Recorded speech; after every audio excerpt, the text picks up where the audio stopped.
गगनभेदीचे पत्रकार अनिल थत्ते यांनी या ठिकाणी आपली एक क्लिप प्रकाशित केली आणि त्यामध्ये असं म्हटलेलं आहे की गिरीश महाजनांच्या रंगल्या रात्री अशा.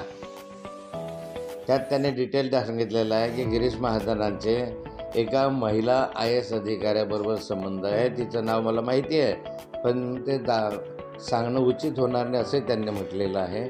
आणि त्यांनी हे सांगितलेलं आहे की अमित शहांकडे ज्यावेळेस मंत्रिमंडळाच्या विस्तारासाठी व्यवस्था झाली त्यावेळेस अमित शहांनी गिरीश महाजनांना बोलवून घेतलं होतं आणि त्यांना सांगितलं की या महिला IAS अधिकाऱ्याशी तुझे संबंध आहे.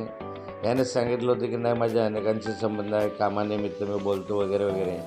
तरी त्यांनी अमित शहांनी त्यांना सांगितलं की तुझे कॉल डिटेल रिपोर्ट आमच्याकडे आहे आणि रात्री 1 वाजेनंतर दिवसभरातून 100 वेळा तुझे कॉल तिथे झालेले आहेत आणि त्यामुळे आता तू काही सांग, पण तुझं CDR खरा बोलतो, रोज बोलायचं काय कारण आहे वगैरे वगैरे काही प्रश्न अनिल थत्तेंनी उपस्थित केलेले आहे.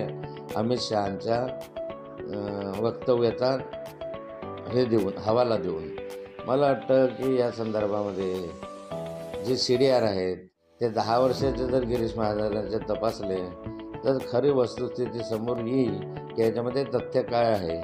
अशा रंगल्या रात्री, त्याच्या गिरीश महाजनांच्या रंगल्या रात्री असं अनिल थत्ते यांनी म्हटलं आहे. त्यामुळे जर तथ्य आता बाहेर येईल. मी पण अमित शहा साहेबांची भेट झाली तर मी पण त्यांना हे विचारणार आहे की याच्यामध्ये तथ्य किती आहे. मी स्वतः भेटतो बऱ्याचदा अमित शहा साहेबांना, त्यामुळे त्यांना भेटूनही एखाद्या वेळेस चर्चेमध्ये विषय निघाला तर मी त्यांना हे विचारेल की असं असं खाली चालू आहे तर नक्की काय आहे. नवीन घडामोडी पाहण्यासाठी आजच आम्ही मुंबईकर 24 तासला लाईक करा, सबस्क्राईब करा आणि अपडेट रहा.